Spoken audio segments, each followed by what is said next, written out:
Tout simplement déjà un soulagement, on va pas se mentir, un soulagement parce que en fait au fur et à mesure de l'année et surtout à partir de janvier, j'ai vraiment pensé qu'on pouvait le faire. Je ne savais pas qu'on allait le faire, mais j'ai vraiment pensé qu'on pouvait le faire. Et au fur et à mesure, je voyais le projet qui prenait forme et qui incarnait vraiment, en fait, tout ce qui se passait, ça incarnait tout ce qu'on avait préparé, écrit, imaginé. Et je ne vais pas vous cacher, le premier match de Poitiers m'a énormément fait de mal. Je suis même incapable de vous dire ce qui s'est passé à Poitiers. C'est le match où j'ai eu vraiment, je pense, de ma vie le plus peur. Je ne voulais pas que ça s'arrête là-dessus. Je pense que le club ne le méritait pas. Donc la finale, ça a été un soulagement, une fierté. En fait, c'est tout ce qui s'est passé autour du terrain. Le prési, Guillaume Berbino, des anciens, voir l'émotion, en fait, c'était magnifique. Donc il y a eu soulagement, fierté, de voir aussi la communion du public avec le coach qui avait été décrié quelques mois avant avec des sondages pour savoir s'il fallait se séparer du coach et d'avoir vu tout le staff, même dans les moments difficiles, rester soudé, continuer à croire au projet. En fait, à ce moment-là, moi j'ai eu comme ma soirée s'est mise sur pause. Et quand j'ai vu la communion, je me suis dit, bon, ok, on a réussi quelque chose, ça, c'est chouette.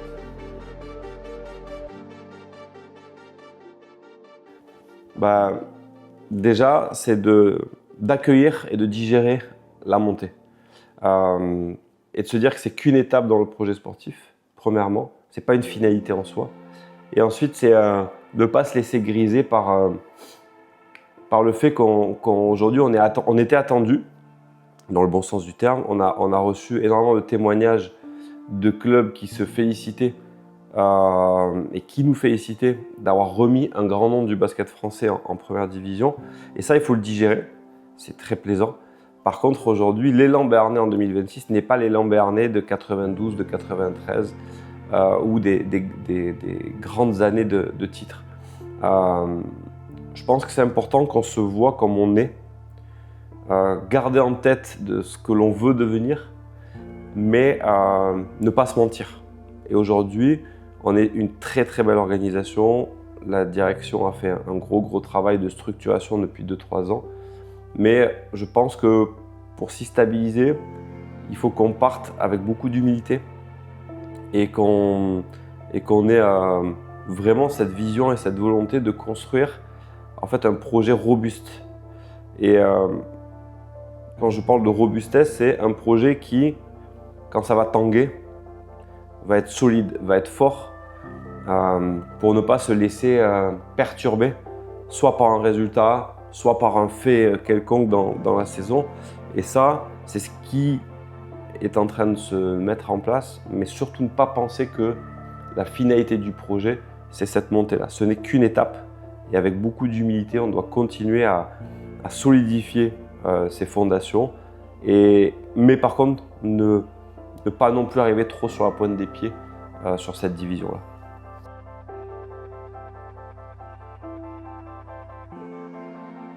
Bon, déjà, c'est un championnat au niveau européen, une ligue qui fait partie du top 3, top 4 des ligues européennes. Donc c'est vraiment un très très haut niveau de basket. Au-delà de l'intensité, au-delà du niveau intrinsèque des joueurs, il y a quand même une homogénéité du championnat, parce que peu d'équipes. L'année dernière, il y a eu une équipe en grosse difficulté structurelle, un club qui malheureusement entraînait les performances sportives un petit peu en dedans. Donc il y avait peut-être une équipe vraiment en dessous. Je pense que c'est fini. Je pense que là, la Bet League maintenant, c'est exclusivement des belles structures prêtes à rivaliser, avec effectivement des équipes qui vont être en haut automatiquement. Il y aura automatiquement aussi des surprises. Mais nous, dans notre projet, ça ne va rien changer. Parce que, en fait, le comment est plus important que le résultat. C'est ce que je dis depuis 2-3 ans. Et en fait, certes, on va vouloir gagner des matchs. on a des objectifs sportifs qui sont affichés. Néanmoins, on l'a vu cette année, en se focalisant beaucoup plus sur nous, sur le comment on veut y arriver, ça a apporté ses fruits parce que dans les moments un petit peu de stress, on a su vers quoi se recentrer tous ensemble.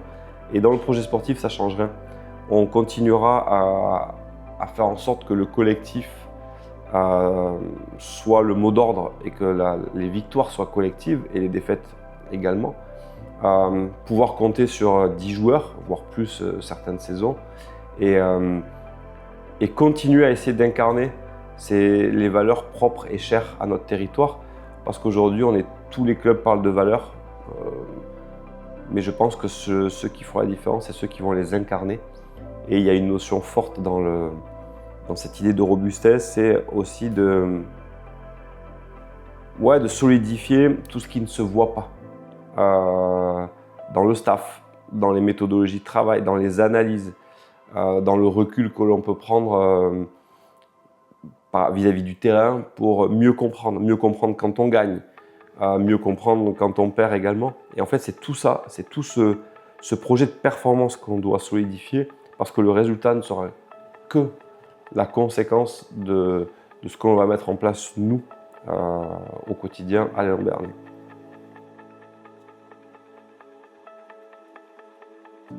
Ouais, alors déjà, je veux juste aussi rectifier un petit truc, c'est que moi, je ne construis pas l'effectif.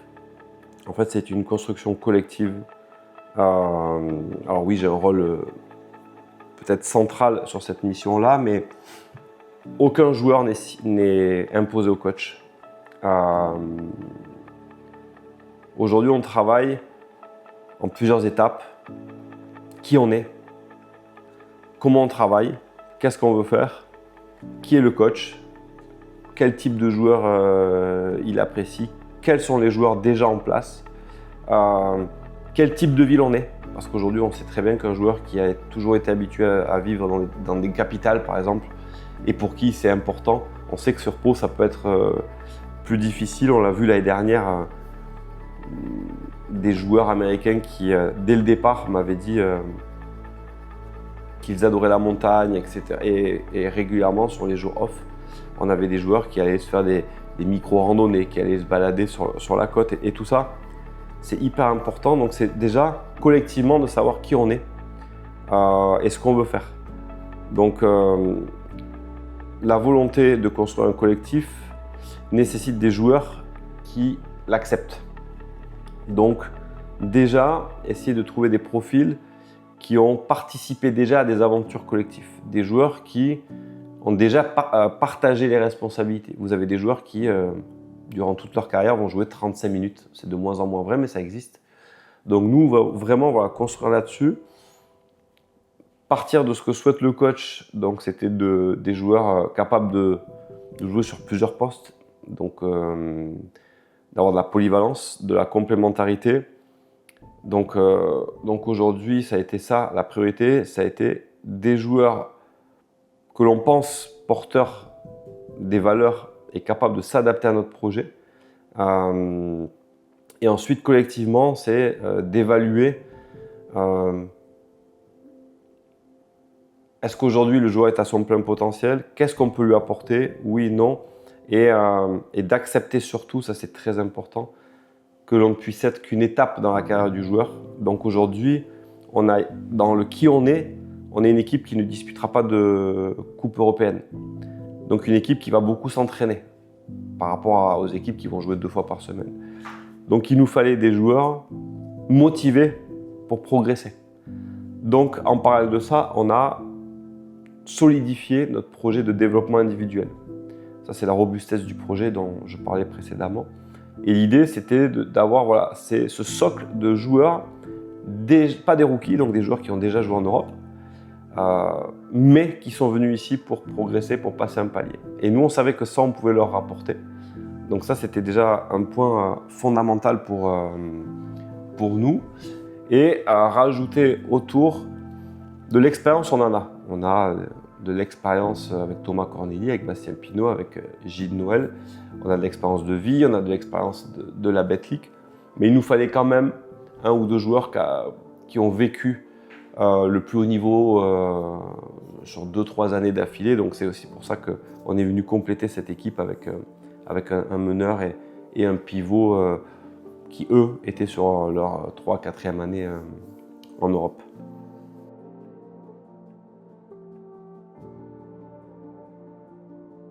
Alors, il est fondamental. Après, moi, je pose une question comme ça et peut-être qu'il y aura des débats en commentaire. C'est est-ce qu'on gagne parce qu'on fait des barbecues ou est-ce qu'on fait des barbecues parce qu'on gagne? Les deux sont fortement liés. On a eu la chance l'année dernière de peu se tromper sur l'humain. Je peux le dire a posteriori, moi j'avais été enthousiasmé par l'enthousiasme d'un joueur comme Marvin Clark qui me demandait des photos de Pau, me demandait des photos de la côte basque, la côte landaise et qui avait eu un ressenti, un feeling, il voulait vraiment venir. Et pendant l'année, même quand ça a été dur, c'est quelqu'un qui s'est toujours accroché et qui n'a jamais même émis l'hypothèse de par facilité changer d'équipe. Donc on a eu cette chance-là. Le club a mis en place pas mal d'événements, pas mal de petites choses pour essayer de provoquer un petit peu ou d'attiser cette cohésion qu'on pouvait sentir auprès des joueurs. Mais après, on va pas se mentir, dès qu'on commence à gagner 2-3 matchs affilés, dès qu'on commence à aller faire un exploit, dès qu'on commence à aller gagner une prolongation à l'extérieur, en plus, quand on voit que chaque match, c'est un joueur différent qui peut débloquer la situation, je pense que tout ça aussi participe. Donc l'année dernière, j'ai pas envie de dire que c'était exceptionnel, parce qu'exceptionnel, ça veut dire que ça ne peut pas se reproduire. Mais oui, ça a été fort, certes, et certainement, ça a été un socle qui nous a permis d'aller renverser la tendance à Poitiers, d'aller gagner en 2 manches contre Orléans.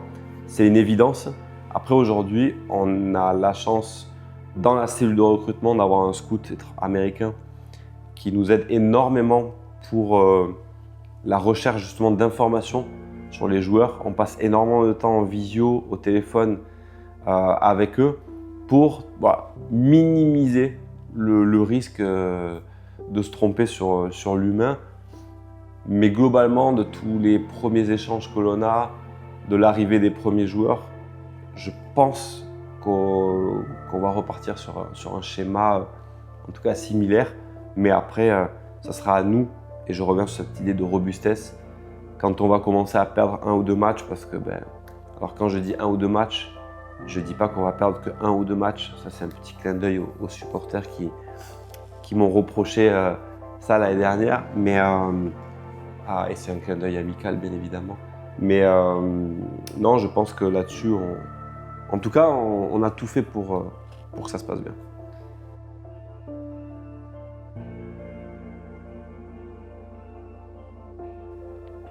Très honnêtement, il y a des joueurs, ils ne savent pas où c'est Pau, ils ne savent pas ce que c'est Pau, clairement. Aujourd'hui, on parle de jeunes joueurs de 25 ans. 10 ans en arrière, ils avaient 15 ans. Donc le gamin qui a 15 ans, qui joue aux États-Unis, à New York, je peux comprendre que Pau, il n'en ait pas entendu parler. Les agents, par contre, eux, ont en mémoire l'histoire du club. Je pense que c'est à nous aussi de le cultiver. Le marketing, la communication, on fait un gros travail là-dessus en termes d'image. Donc je pense que très vite, nous on diffuse plusieurs vidéos lors des entretiens. Et dans ces vidéos, on voit les Didi Gadou, les joueurs emblématiques du club soulever des trophées.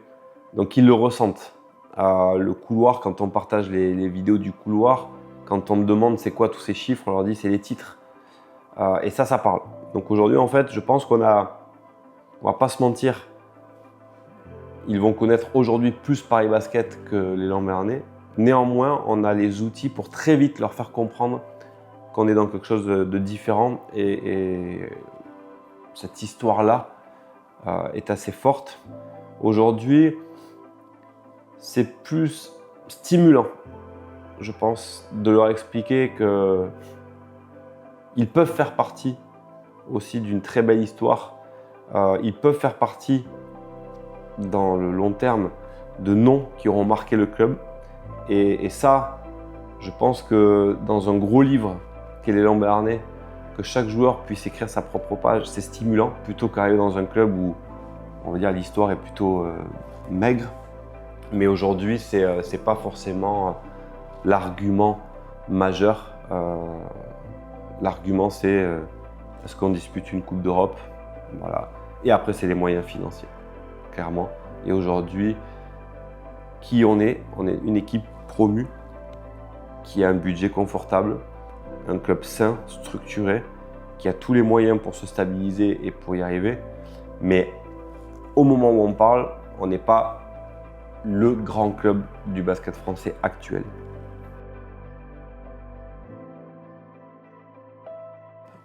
Du coup, la montée, effectivement, elle est tombée au très bon moment. D'un point de vue, si on doit parler que du projet centre de formation, on a les U18 qui sont champions de France. Il faut savoir que, ou le rappeler, que l'équipe Espoir évolue au niveau en fonction, en tout cas le niveau de l'équipe Espoir de championnat est en fonction de l'équipe professionnelle. Donc on avait une équipe qui évoluait en Espoir deuxième division. Et là, le fait de monter en première division, les Espoirs vont aussi effectivement jouer en première division, donc à un niveau supérieur. Et c'est hyper intéressant parce que nos champions de France U18 vont pouvoir se confronter à ce qui se fait de mieux en Espoir en France. Donc ça, c'est vraiment une conséquence ultra positive. Après, l'autre facette, c'est qu'ils ont subi la montée. Donc aujourd'hui, on a fait le choix de recruter personne en termes de joueurs. En tout cas, pendant l'été, de ne pas chercher à améliorer le niveau de l'équipe. On a pris le parti de dire on sait que ça va être dur, mais on a des jeunes joueurs à fort potentiel qui vont être pour le coup très jeunes, mais qui vont être pleinement impliqués dans le projet, responsabilisés. Donc ça va être dur. Je pense qu'il y a des matchs qui vont être très compliqués à jouer, mais on sait que dans notre projet, c'est une étape. On est tous alignés sur le fait qu'en espoir, les résultats ne comptent pas pour nous la saison prochaine. Et ça va aussi nous permettre, si on arrive à stabiliser le club, à nouveau dans le recrutement, pouvoir aborder les familles et les jeunes joueurs comme un club de première division. Et ça, c'est quelque chose de très important dans la continuité du centre de formation.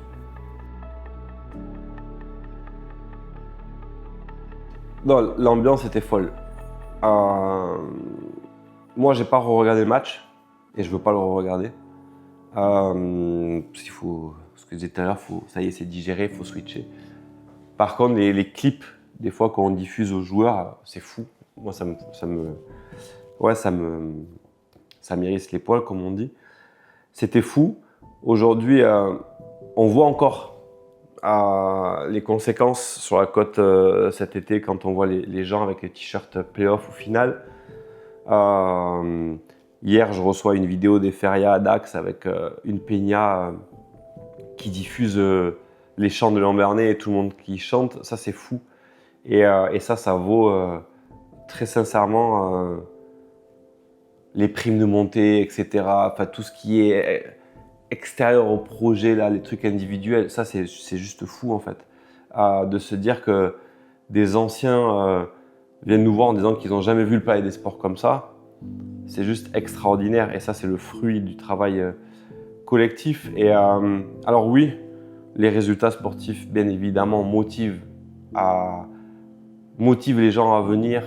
Bien évidemment que c'est au terrain, aux joueurs, au club de donner envie. Mais ne minimisez jamais le rôle que vous avez dans tout ça parce que les matchs qu'on a gagnés dans la difficulté, il y a quelques points qui vous appartiennent clairement. Quand on sent le palais qui monte, le palais qui gronde, il y a une forme de pression sur l'adversaire. Tout ça, c'est hyper important pour nous.